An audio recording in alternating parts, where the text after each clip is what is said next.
మన ప్రభువును రక్షకుడైన యేసుక్రీస్తు పరిశుద్ధమైన నామమున కూడి వచ్చిన మీ అందరికీ వందనాలు తెలియజేయుచున్నాను. దేవుని వాక్యమైన బైబిల్ నుండి యోహాను సువార్త 4వ అధ్యాయము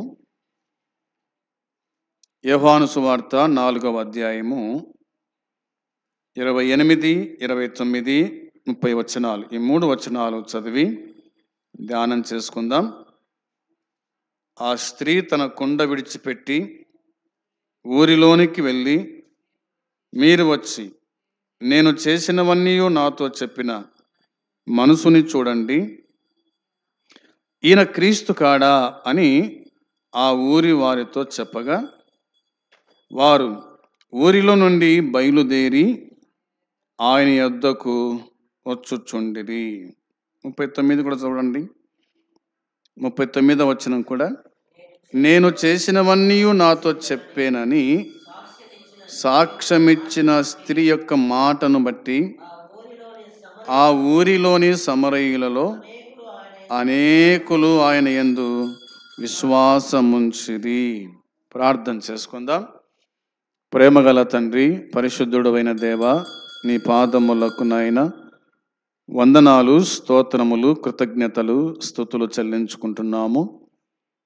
కనికర సంపన్నుడా, కృప చూపే దేవ, నిన్న నేడు ఏకరీతిగా ఉన్న పరలోకపు తండ్రి, మీ పాదములకు స్తోత్రం, స్తుతులు చెల్లించుకుంటున్నాం. ఈ సమయమందు కూడి వచ్చిన వారిని దీవించి ఆశీర్వదించండి.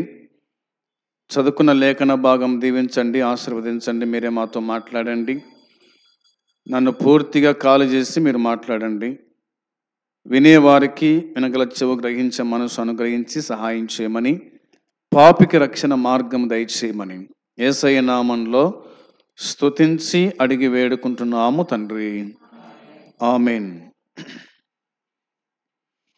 దేవుని వాక్యమైన బైబిల్ నుండి మనము యోహాను సువార్త 4వ అధ్యాయము 4 వచనాలు మనం చదువుకున్నాం. 28, 29, 30, 39 ఈ వచనాలలో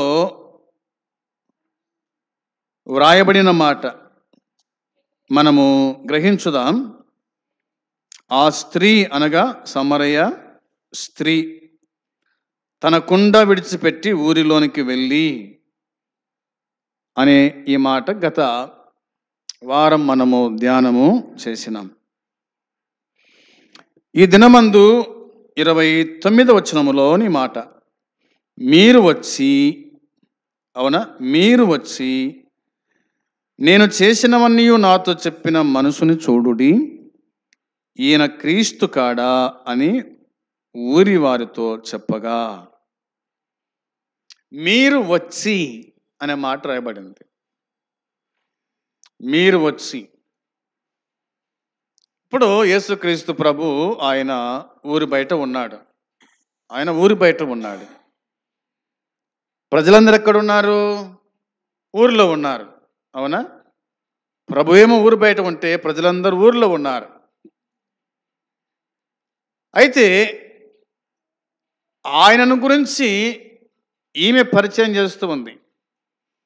మీరు వచ్చి అంటే మీరు రండి. ఎక్కడికి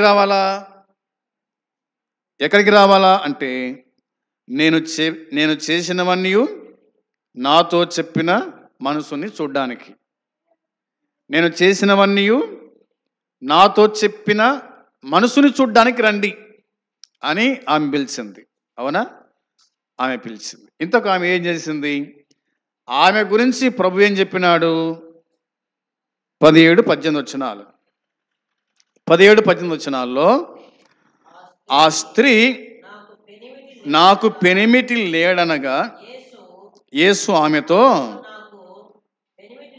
నాకు పెనిమిటి లేడని నీవు చెప్పిన మాట సరే,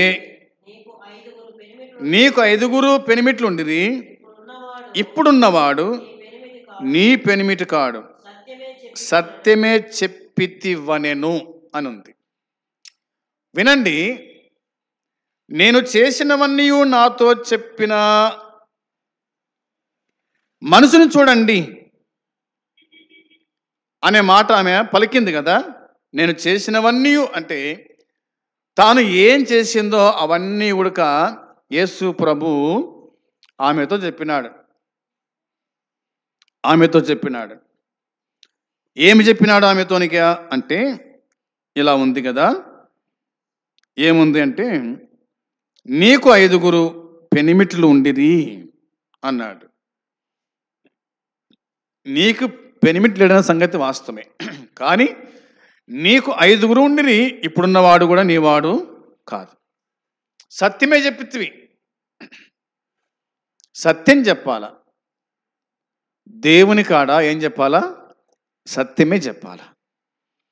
దేవుని కాడ అబద్ధము చెప్తే కుదరదు. దేవుని కాడ అబద్ధాలాడితే కుదరదు. ఎందుకు అంటే ఆయన హృదయ రహస్యములను ఎరిగిన వాడు కాబట్టి. ఎవరి కాడనైనా అబద్ధం చెప్పవచ్చునేమో కానీ యేసు ప్రభు కాడ మాత్రం అబద్ధం చెప్పితే దాగదు. ఆయన అన్ని బయలుపరుస్తాడు అనేది మనకు అర్థమవుతుంది. అది గుర్తుంచుకోవాలా. ఈయన క్రీస్తు కాడా అని ఆ ఊరి వారితో చెప్పిందంట.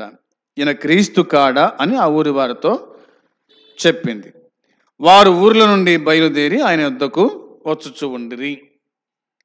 వారు బయలుదేరి ఆయన యొద్దకు వచ్చుచూ ఉండిరి అనే మాట వ్రాయబడింది. ఆయన యొద్దకు వచ్చుట అనేది వాక్యం చెబుతుంది. ఒక మాట చదవాలి. ఇదే యోహాను సువార్త 7వ అధ్యాయము 26వ వచనములో, యోహాను సువార్త 7వ అధ్యాయము 26వ వచనములో, ఇదిగో ఈయన బహిరంగముగా మాట్లాడుచున్నను, ఈయనను ఏమనరు, ఈయన క్రీస్తు అని అధికారులు నిజముగా తెలుసుకొందురా, అయినను ఎరుగుదుము. క్రీస్తు వచ్చినప్పుడు ఆయన ఎక్కడి వాడో ఎవడును ఎరగడని చెప్పుకొనిరి అన్నమాట. చాలు. ఇదిగో ఈయన బహిరంగముగా మాట్లాడుచున్నాడు అంటే ప్రభు ఆయన బహిరంగముగా మాట్లాడతాడంతే. అందరిలో ఆయన తెలియజేస్తాడు. నీ గుట్టు రత్తంతా బయలుపరిచే దేవుడే, అవునా? మన సంగతంతా చెప్పేది దేవుడే. అది మనం గుర్తుంచుకోవాలా. ఇప్పుడు దీర్ఘదర్శి అనే మాట ఉంది కదా సమూయేలు మొదటి గ్రంథములో. దీర్ఘదర్శి, దైవజనుడు అనే ఈ పదాలకు అర్థం ఏంటంటే వారు రహస్యాలను బయటపెట్టేవాళ్ళు. అంటే ఒకని మనసులో ఏముందో ఆ సంగతిని బయటపెట్టేవాళ్ళు. దైవజనులు, దీర్ఘదర్శి అనే పదానికి మనము చూస్తాం. అందుకోసమే ఈయన మన మనసులో ఏముందో దాన్ని బయటేసేవాడే ప్రవక్త, బయట వేసేవాడే దేవుడు అన్నమాట. అందుకోసమే నేను చేసినవన్నీ నాతో చెప్పిన ఈ మనుషుని చూడండి, ఈయన క్రీస్తు కాడా, ఈయన యేసు కాడా అని ఆమె తెలియజేసినట్టుగా వాక్యం చెబుతుంది. ఇందులో రాయబడిన మాట ఏమిటి? ఈయన బహిరంగముగా మాట్లాడుచున్నాడు అన్నమాట ఉంది. బహిరంగముగా మాట్లాడుతూ ఉన్నాడు.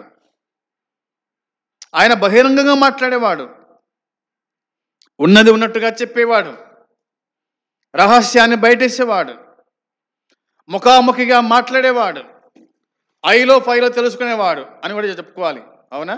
ముఖం మీదనే మాట్లాడతాడు అంతే. దాపున ఒక మాట, అవునా? మనసుల ముందు ఒక మాట, మనసులు పోయినాక ఒక మాట మాట్లాడేవాడు కాదు దేవుడు.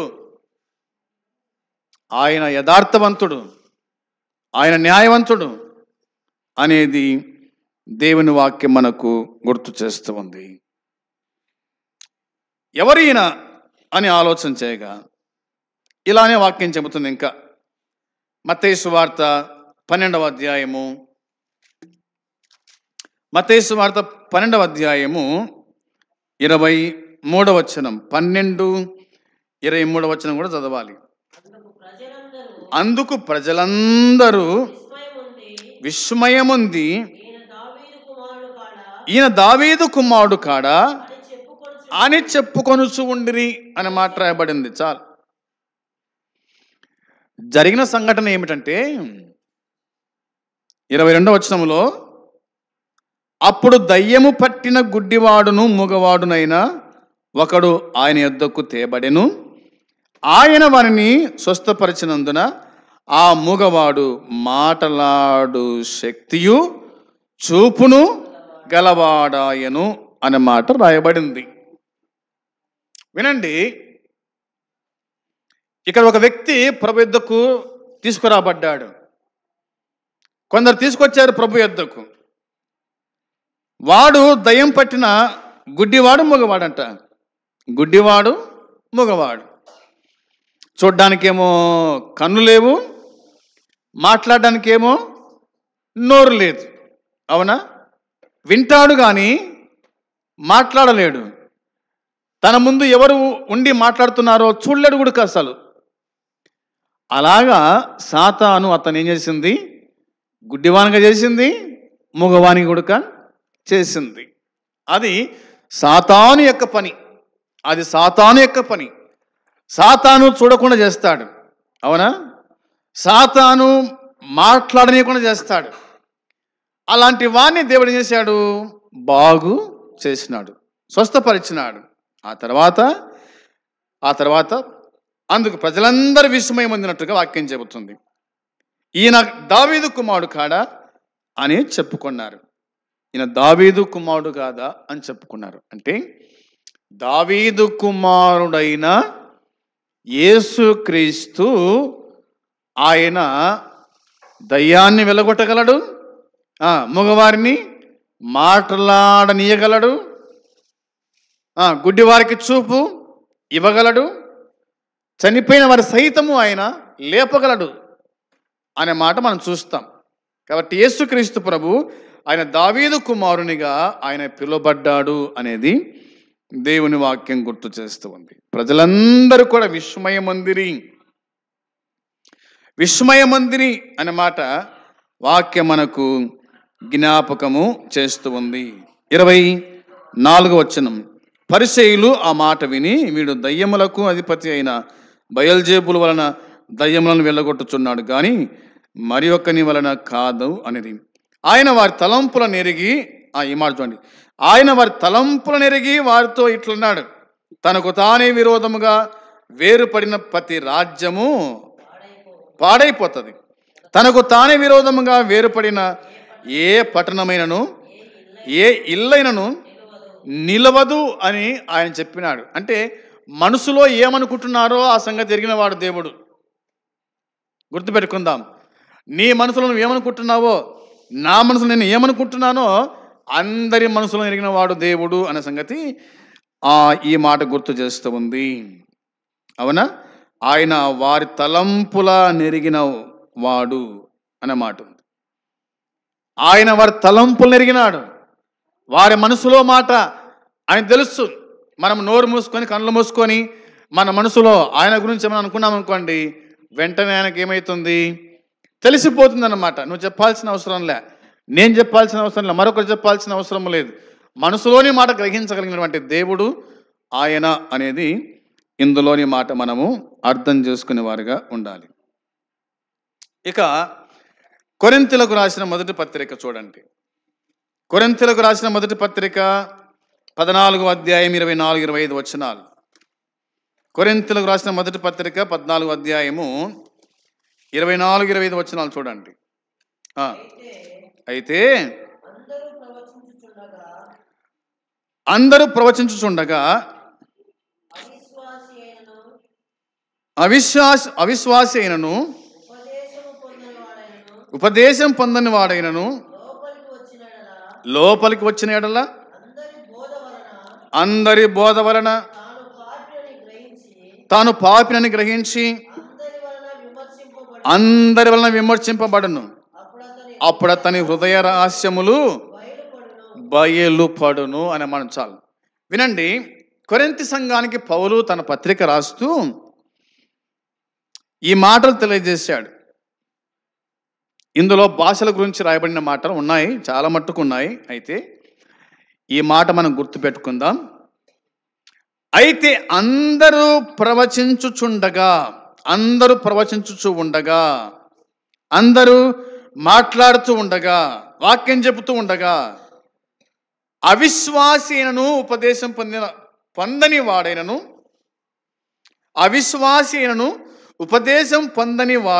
వాడైనను లోపలికి వచ్చినలా అందరి బోధ వలన తాను పాపినని గ్రహించి. ఒక మనిషి నేను పాపిని గ్రహించడానికి బోధ అవసరం, అవునా? ఒక పాపి నేను పాపిని గ్రహించడానికి ఒక బోధకుడు అవసరం, దేవుని వాక్యం అవసరం. నేను పాపినని నాకు ఎవరైనా చెప్తే కనుక నేను ఎట్లా పాపిని అని చెప్తాను, అవునా? పాపి తాను పాపి అని గ్రహించాలంటే దేవుని వాక్యమే దానికి మూలం.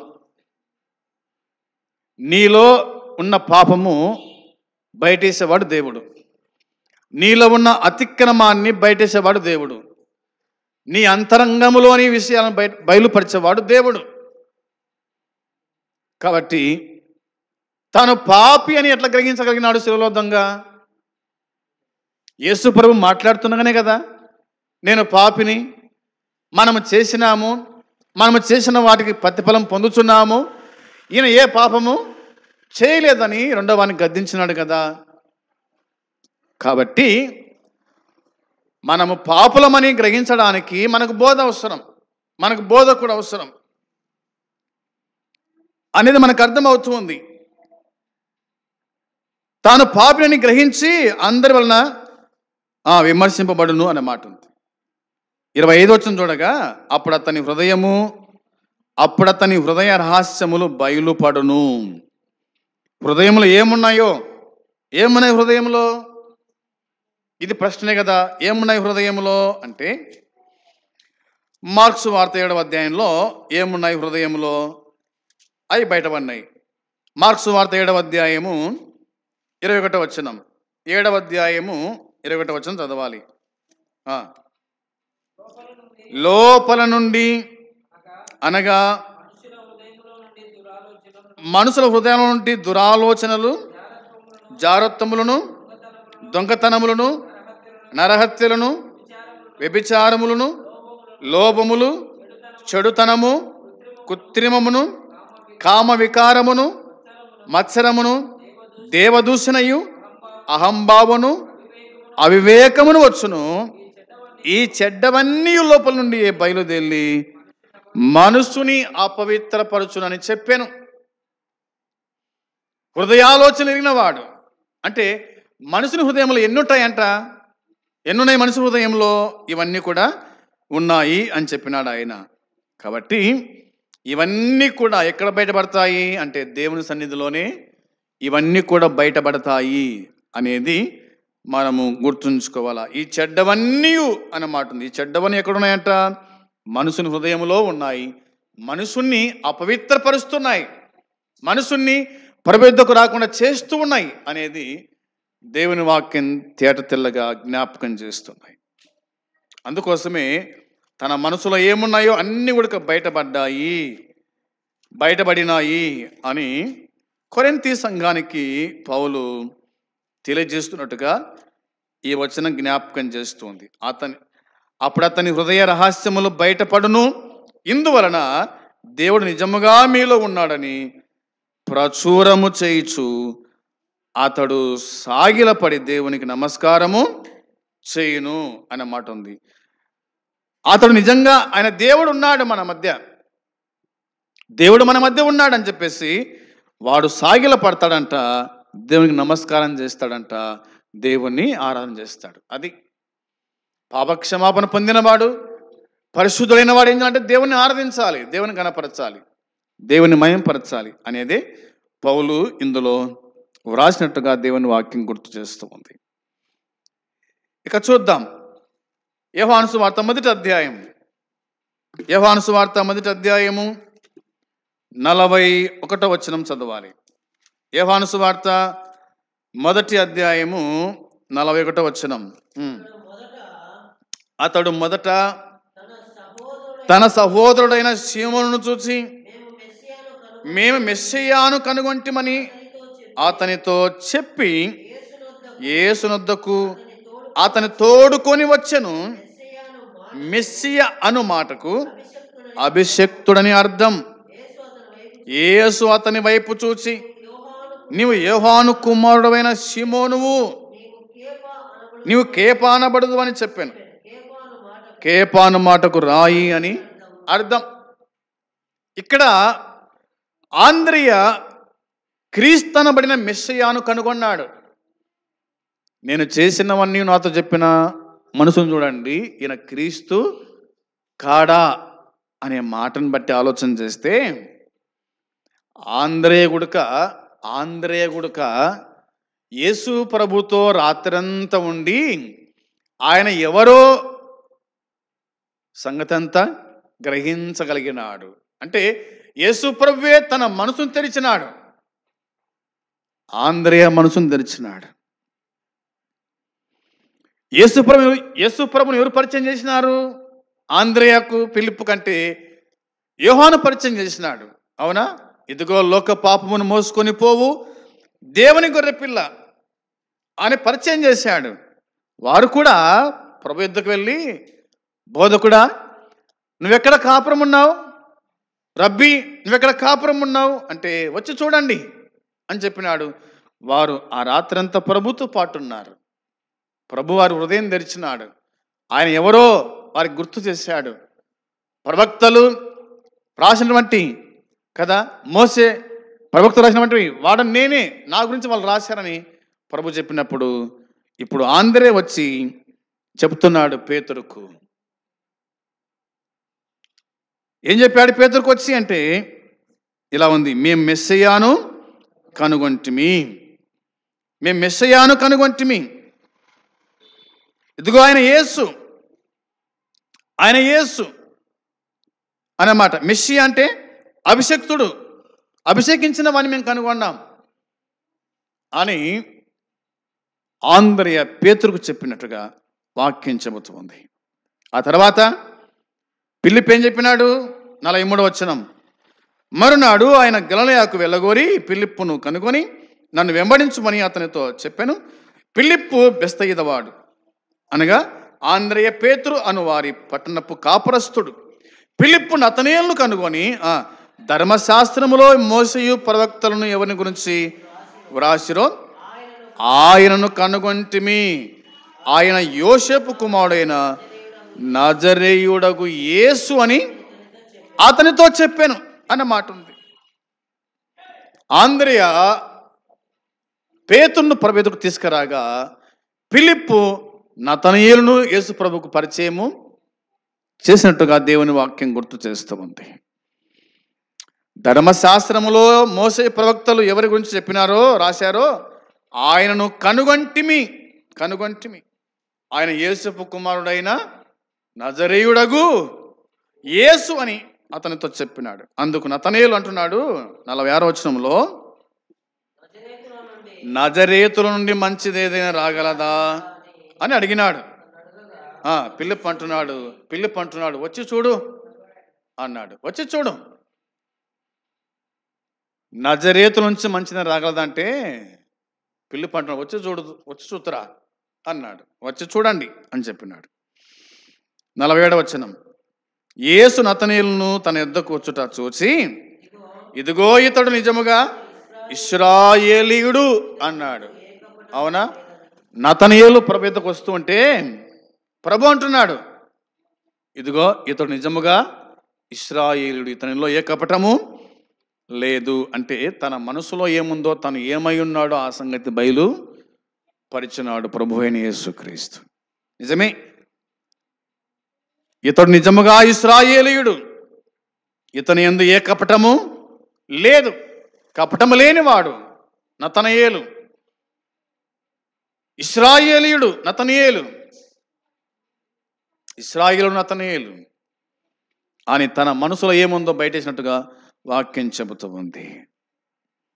48వ వచనం, నన్ను నీవు ఎలాగూ ఎరుగుదువని నతనయేలు ఆయనను అడుగా యేసు అంటున్నాడు, ఫిలిప్పు నిన్ను పిలవక మునుపే నీవు ఆ అంజురపు చెట్టు కింద ఉన్నప్పుడే నిన్ను చూచితనని అతనితో చెప్పాను. ఫిలిప్పు నిన్ను పిలవక ముందే, నువ్వు ఆ చెట్టు కింద ఉన్నప్పుడే నేను నిన్ను చూసినా, నేను నిన్ను ఎరుగుదును నతనయేలు అన్నట్టుగా ప్రభువు మాట్లాడినాడు.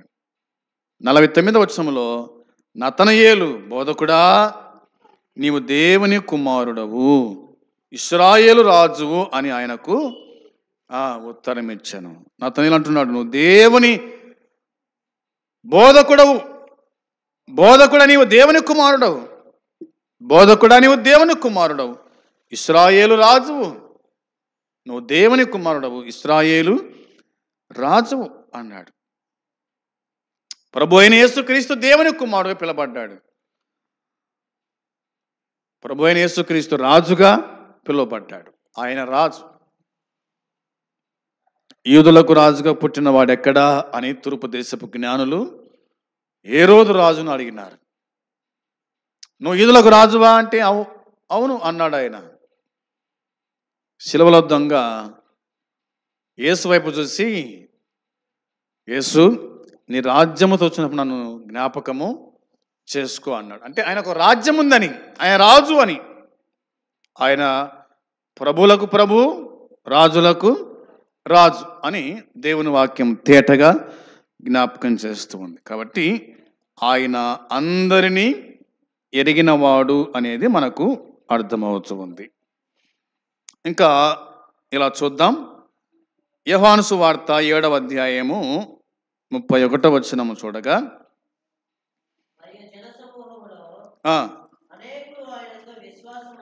అనేకులు ఆయనందు విశ్వాసం ఉంచి క్రీస్తు వచ్చినప్పుడు ఈయన చేసిన వాటికంటే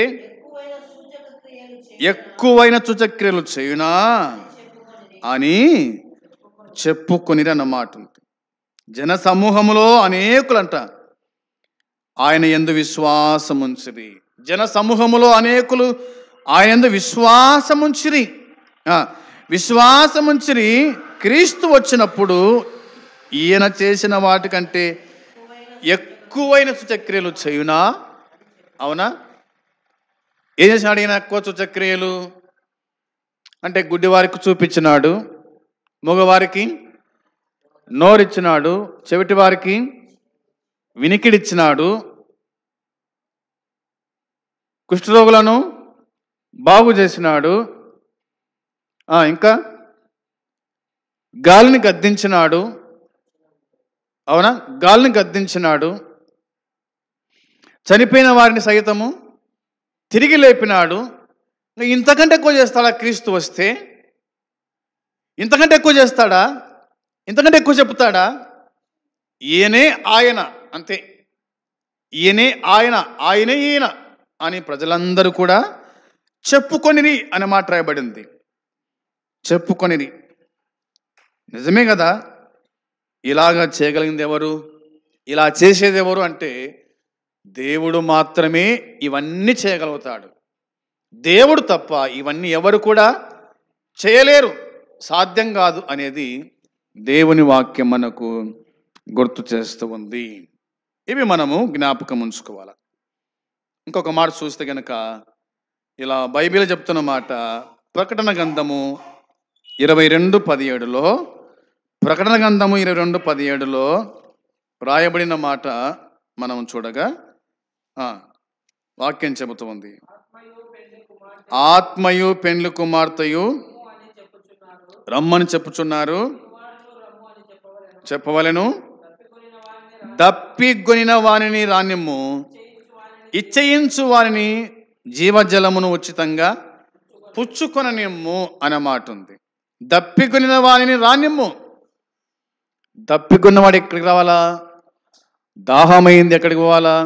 నీళ్ళ యొద్దకు పోవాలా. దాహము తీర్చు అనే యొద్దకు పోవాలి. మన ప్రభు అయిన యేసుక్రీస్తు ఆ దాహము కొన్నట్టుగా అలసిపోయిన రీతిగానే సమరయలోని సుకారను బావి యొద్ద పోయి కూర్చున్నాడు ఆయన.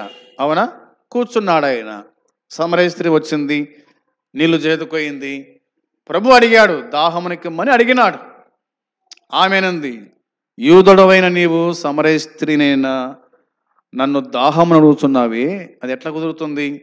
నీకు నాకు పొత్తు లేదు కదా, మీకు మాకు సాంగత్యము లేదు కదా అనే మాట. కాబట్టి ఆయన యూదుడని, ఆయన క్రీస్తనబడిన మెస్సయ్య అని, ఆయన ప్రవక్త అని, అంటే ఆయన మాట్లాడుతుండగా ఆమె అన్ని గుర్తు చేసుకుంటా ఉంది. అంటే తనకు అన్ని దేవుడు గుర్తు చేస్తున్నాడు అనమాట. అందుకోసమే చివరికి ఆమె ఈ మాట చెప్పింది. తన కుండ విడిచిపెట్టింది, ఊర్లోకి పోయింది. నేను చేసినవన్నీ నాతో చెప్పినవా? ఈ మనసును చూడండి, ఈయన క్రీస్తు కాడా, ఈయన ప్రభు కాదా అని చెప్పినప్పుడు ఆ ఊరి వారందరూ వచ్చారు, ఆయనను చూశారు. ఆయన ఎందు విశ్వాసం ఉంచినట్టుగా దేవుని వాక్యం గుర్తు చేస్తుంది. రండి 4వ అధ్యాయము 39 వచ్చిన చదువుకుందాం. 4:39లో నేను చేసినవన్నీ నాతో చెప్పేనని సాక్ష్యం ఇచ్చిన స్త్రీ యొక్క మాటను బట్టి ఆ ఊరిలోని సమరయలో అనేకులు ఆయనందు విశ్వాసముంచిరి. ఇప్పుడు సాక్ష్యం చెప్పిందంతే పోయి, ఆమె సాక్ష్యం చెప్పింది, అందరూ వచ్చినారు, ఆయన యందు విశ్వాసం ఉంచారు. అంటే ఒకే రోజులో ఎంత మార్పు చూడండి. ఒకే రోజులోనే ఆమె మార్పు చెందింది, ఒకే రోజులోనే ఆ ఊరి వారందరికీ మార్పు చెందారు. ఆయన యందు విశ్వాసం ఉంచారు, అనగా క్రీస్తును సొంత రక్షకునిగా స్వీకరించిరి అనే మాట వ్రాయబడి ఉంది. ప్రియమైన సోదరి సోదరులారా, నావన్నీ నాతో చెప్పిన వాడు అనే మాటను బట్టి ఇప్పుడు మనం సాక్ష్యం చెప్పవచ్చు. ఎలా సాక్ష్యం చెప్పవచ్చు? నేను దేవుని నమ్మకం ముందు ఎట్లా ఉంటుని, నమ్మిన తర్వాత నేను ఇలా ఉన్నాను అని మరొకరికి సువార్త ప్రకటించవచ్చు. ఇదేం పెద్ద విద్యేం కాదు. అంటే చదువుకునే వాళ్ళే సువార్త చెప్పాలనేది కాదు. నీకు దేవుడు ఏం చేసినాడో, నీ బతుకులా మార్చినాడో, నువ్వేం చేస్తుంటావో అది చెప్పినటువంటి దేవుని గురించి సాక్ష్యం చెప్తే అయిపోయా.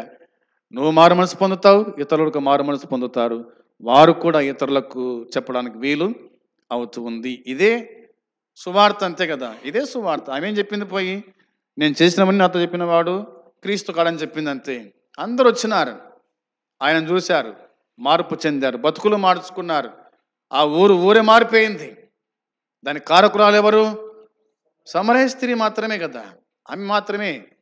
అలాగా మనం కూడా మన ఊరిలో, మన ప్రాంతంలో మనం క్రీస్తు గురించి ప్రకటన చేయాలా.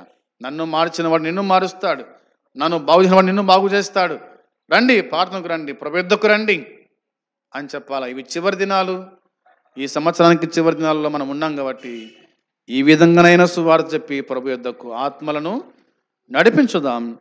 యేసుక్రీస్తు ప్రభు చనిపోయి సమాధి చేయబడి తిరిగి లేచాడు. ఆయన గురించి ప్రకటించడమే మన యొక్క బాధ్యత అనేది జ్ఞాపకం చేసుకుంటూ ప్రభుని గణపరచుదాం. అట్టి కృపదేవుడు మనకు అనుగ్రహించునుగాక. ఆమేన్. ప్రార్థన. ప్రేమగల యేసయ్య, మీకు స్తోత్రం స్తుతులు చెల్లించుకుంటున్నాం.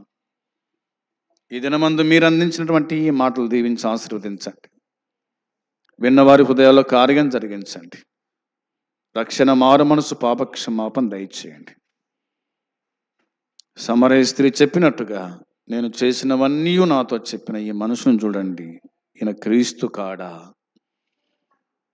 దేవా, నిజమే, నువ్వు క్రీస్తువు, మెస్సీయావు, మా రహస్యమును బయటేసేవాడవు. నీకు వందనాలు, స్తోత్రములు దేవా, స్తుతులు చెల్లించుకుంటున్నాం. పాపికి రక్షణ దయచేయండి, విశ్వాసికి ఆదరణ కలిగించండి, మార్పు దయచేసి మారు మనసు దయచేయమని మీకు అప్పగించుకుంటూ, దేవా కూడి వచ్చిన వారిని దీవించి ఆశీర్వదించండి. ఇంటికి వెళ్తుండగా దీవించి పంపండి. అందరి హృదయాల్లో కార్యం జరిగించి ప్రతిఫలం దయచేయమని యేసయ్య నామంలో అడిగి వేడుకుంటున్నాము తండ్రి. ఆమేన్. పరలోకమందున తండ్రి ప్రేమ, ప్రభువైన యేసుక్రీస్తు కృప, పరిశుద్ధాత్మ సన్నిధి సహవాసం కూడి వచ్చిన మనకు సకల పరిశుద్ధులకు ఇప్పుడు ఎల్లప్పుడూ సదాకాలము తోడై ఉండును గాక. ఆమేన్. అందరికీ